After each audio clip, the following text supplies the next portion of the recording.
Halo teman-teman semua, balik lagi di Desa Desain bersama saya Mas Rul Wijaya. Jadi hari ini kita bakal ngebahas yang namanya frame. Dalam video kali ini saya bagi menjadi 3 bagian. Yaitu yang pertama, menjelaskan apa itu frame, apa itu propertinya, kemudian functionality-nya apa aja. Kemudian yang kedua, bagaimana cara membuat frame. Kemudian yang ketiga, hierarchy frame seperti apa. Nah, masuk ke bagian pertama, apa itu frame. Nah, cara gampang untuk menjelaskannya adalah frame itu seperti artboard yang ada di Photoshop ataupun di Illustrator. Jadi kalau misalnya teman-teman pengen mendesain sebuah aplikasi untuk sebut saja iPhone 13 misalkan gitu ya. Nah, jadi logikanya kan teman-teman harus bikin sebuah area kerja yang lebar dan tingginya sesuai dengan uh, iPhone 13 kayak gitu. Nah, untuk itulah frame ada di Figma. Jadi kalau misalnya kalian bekerja di Figma, maka sudah pasti kalian akan memasukkan semuanya itu di dalam frame kayak gitu. Nah, kalau misalkan fun fact aja ya, kalau di Adobe XD itu dia nyebutnya artboard juga, dan ya kurang lebih sama sebenarnya fungsinya dan prinsipnya kayak gitu. Nah, di Figma frame itu punya beberapa properties, yaitu yang pertama, dia punya radius kayak gini misalkan. Ini frame besar, ukurannya 1600 kali 900. Nah, dia punya pojok-pojokan nih. Nah, radiusnya kita bisa bikin nih jadi agak rounded misalkan, kayak gini. Nah, itu kita bisa bikin. Kemudian berikutnya kita bisa bikin yang namanya clip content di frame. Itu apa? Jadi clip content itu dia berfungsi untuk kayak batas desain kita. Mau seperti apa? Secara visual ya. Jadi misalnya kayak gini. Kalian bisa lihat file atau gambar logo Desa Desain ini kepotong di bagian bawah frame. Nah, itu karena saya menggunakan fungsi clip content. Kalau misalnya saya matikan di sini, saya uncheck, nah itu dia akan muncul. Nah, ini teman-teman bisa kontrol mau kayak gimana. Cuman ini ya, maksudnya lokasi atau layernya tetap berada di dalam frame ini. Jadi nggak di luar. Makanya dia bisa klik konten. Nah, berikutnya ada yang namanya layout grids. Nah, di dalam frame kita bisa ngasih grid. Kayak misalkan nih, ada ruler kan di sini yang di secara vertikal dan horizontal. Kalau misalkan di kanvas teman-teman nggak ada, bisa kalian munculin dengan pencet Shift R kayak gini. Itu hidden. Kalau ini buat visible, tinggal pencet itu aja. Nah, kalau misalkan kita pengen bikin grid di frame, itu kita tinggal geser aja dari rulernya ini. Jadi kayak gini, diklik, kemudian ditahan, geser. Nah, itu akan muncul dia sebuah garis bantu.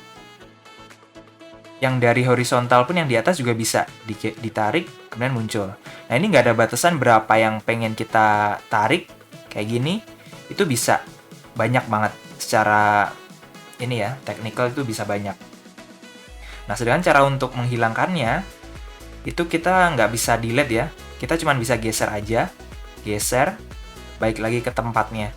Nah, dia akan hilang gridnya, kayak gitu. Nah, di layout grid ini, kita juga bisa bikin yang namanya kayak visual guide, tapi lebih fix ya.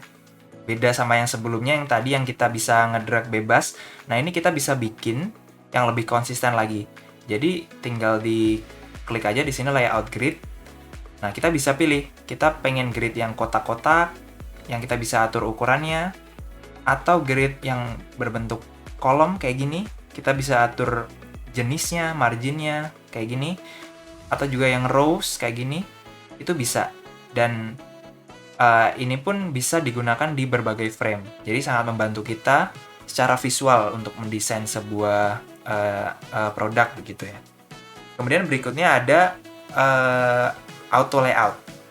Nah, auto layout itu secara umum ngebantu kita buat ngatur spacing antar elemen secara horizontal ataupun secara vertikal. Nah, itu pun bahasannya sudah cukup kompleks dan nanti akan dijelaskan di video yang berbeda ya untuk auto layout. Berikutnya fill. Fill itu maksudnya warna gitu ya, gampangannya warna dari frame. Kalau di sini kita bisa lihat frame 1 itu dia background-nya putih. Nah, di sini kita bisa nih kasih fill-nya tuh ada beberapa jenis. Misalnya kita pengen solid, warna yang solid gitu ya, satu doang. Atau kita kalau diklik di sini bisa jadi linear, 2 warna gitu ya. Ada radial, kemudian angular, diamond, dan image kayak gitu. Nah, kalian bisa atur di sini untuk fill dari frame-nya. Nah, berikutnya ada properti stroke. Stroke itu outline. Jadi bisa dikasih di sini, tinggal diklik di sini plus. Nah, itu akan muncul dia. Apakah kita mau dia berada di dalam frame, itu bisa inside atau center atau outside. Itu bisa dipilih di sini. Kemudian effect.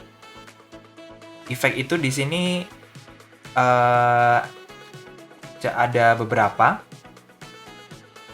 Kalau di Figma ada drop shadow, ada inner shadow, ada layer blur, kemudian ada background blur. Ini layer blur ini, mungkin kalau inner shadow sama drop shadow udah cukup jelas ya. Nah, layer blur ini membuat seluruh frame jadi blur. Sedangkan background blur membuat objek di belakang frame itu jadi blur. Dengan catatan, fill dari frame-nya itu transparan, jadi kelihatan di belakangnya kayak apa. Nah, yang terakhir, properti terakhir ada prototype. Jadi kalau misalkan kalian pengen menampilkan desain di kayak gini, misalkan di device iPhone 13, nah kalian harus bikinnya di frame. Selain frame nggak bisa. Jadi kalau misalkan kalian cuman bikin objek gitu ya, misalkan objek rectangular kayak gini, nah, kita nggak bisa nampilin ini di prototype kayak gini. Kecuali kita bisa masukin ini ke dalam frame. Misalnya kayak saya geser gitu ya, ke sini. Nah, dia akan muncul di sini. Lanjut ke bagian kedua, cara membuat frame. Nah, itu ada 3 cara. Yang pertama, kalian bisa menuju ke toolbar sini di region tools. Di sini ada frame dengan shortcut F yang ada ikonnya hashtag. Nah, itu kalian klik. Itu kalau misalnya kalian klik 2 kali di kanvas, nah kita akan mendapatkan frame dengan ukuran kotak 100 pixel secara default. Nah, kalau misalnya kalian pengen bikin yang custom, kalian klik ini toolnya, kemudian kalian klik, kemudian tahan dan geser. Nah, kalian bisa atur seberapa luas area yang ingin kalian buat. Itu untuk cara pertama. Untuk cara kedua, untuk membuat frame, kita bisa bikin melalui preset yang udah disediain Figma. Jadi kalau kalian klik di sini, nah di sebelah kanan, di sidebar kanan, akan muncul berbagai macam ukuran yang udah ada, yang udah disediain. Yang umum gitu ya, misalnya ini ada iPhone 13, kemudian ada Android, ada tablet, desktop, dan sebagainya. Kalian misalkan pilih iPhone 11 Pro Max misalkan, kalian klik, nah frame-nya akan muncul di sini secara otomatis, gitu. Kemudian cara terakhir untuk membuat frame, itu misalkan kayak gini, kalian punya objek di kanvas, seperti ini misalnya ada gambar 3. Nah, kalian bisa seleksi, kemudian klik kanan, kemudian pilih frame selection atau dengan shortcut Ctrl Alt G. Nah, ketiga objek ini akan masuk ke frame. Masuk ke dalam frame kayak gini. Nah, kalau misalkan nih suatu ketika saya edit ukurannya suatu objek atau beberapa objek di dalamnya kayak gini. Nah, frame ini tidak akan mengikuti ukuran objek masing-masing ini ya. Kita harus bikin lagi, kita atur secara manual bisa, jadi kita harus resize kayak gini, atau resize yang membuat semua objek masuk ke dalamnya, atau kalian bisa klik di sini ada resize to fit, diklik maka semua objek akan kembali masuk ke dalam frame secara proporsional ya, kayak gitu. Nah, berikutnya adalah hierarchy frame. Jadi sebenarnya kita bisa bikin frame itu di dalam frame dan nggak ada batasan seberapa banyak yang kita buat gitu. Nah, cuman saya pengen menjelaskan aja hierarkinya yang secara lebih detail gitu ya. Misalnya ini ada frame iPhone 13 Pro Max 1. Nah, saya bikin lagi frame-nya di dalamnya kayak gini. Kita pakai warna yang lain misalkan biar lebih kelihatan, misalkan abu-abu kayak gitu.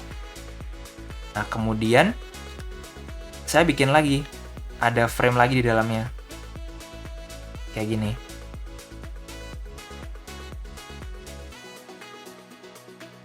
Nah, di sini kita nyebutnya untuk iPhone 13 Pro Max ini adalah top level frame. Jadi dia adalah frame yang istilahnya berfungsi sebagai parent untuk objek-objek di dalamnya. Nah, sedangkan yang di sini frame 8 atau yang frame berwarna abu-abu ini, itu dia adalah nested frame yang berada di dalam top level frame. Jadi dia berfungsi atau berperan sebagai child yang di dalamnya. Itu ada lagi frame 9 yang berwarna merah. Itu dia otomatis jadi child gitu. Child dari frame 8 dan otomatis frame 8 juga sebagai child dari frame iPhone 13 Pro Max. Nah, di sini setiap frame itu pasti bisa berfungsi sebagai parent karena dia bisa berperan sebagai kontainer objek di dalamnya. Kayak gini, kita bisa bikin lagi di dalamnya shape kotak gitu ya, kayak gini. Nah, kotak ini dia berfungsi sebagai atau berperan sebagai child ya, bener-bener child yang dia nggak bisa jadi parent karena kita nggak bisa dong ngasih objek di dalam shape, kita cuma bisa ngasih objek di dalam frame kayak gitu.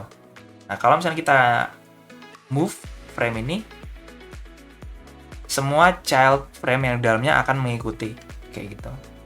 Dan begitu juga di sini kita kita geser gitu ya kanan kiri. Nah, itu child objek di dalamnya juga akan mengikuti kayak gitu. Sedangkan kalau misalnya kita lihat di sebelah kiri di layer sidebar yang sebelah ini, nah bisa kita lihat kalau parent frame atau top level frame itu dia punya semacam toggle switch buat view di dalamnya apa aja kayak gini. Jadi tadi di iPhone 13 Pro Max ini di dalamnya itu ada frame 8. Kemudian ada logo saya ini di atas. Nah, ketika frame 8 ini saya buka dalamnya, itu ada frame 9. Kayak gitu. Nah, ini kita bisa adjust view-nya, diklik aja toggle-nya kayak gini. Nah, dia bakal ke hide sendiri. Atau jadi visible juga bisa. Tergantung selera teman-teman mau lihat kayak gimana. Makasih banyak ya udah nonton video ini sampai akhir. Jika kalian merasa video ini bermanfaat buat kalian, jangan lupa untuk like dan subscribe ya. Nah, saya mencoba untuk membuat komunitas desain di Discord. Jadi buat kalian yang berminat untuk join dan pengen gabung, pengen belajar bersama, cek link di description ya. Oke, sampai jumpa di video berikutnya. Bye.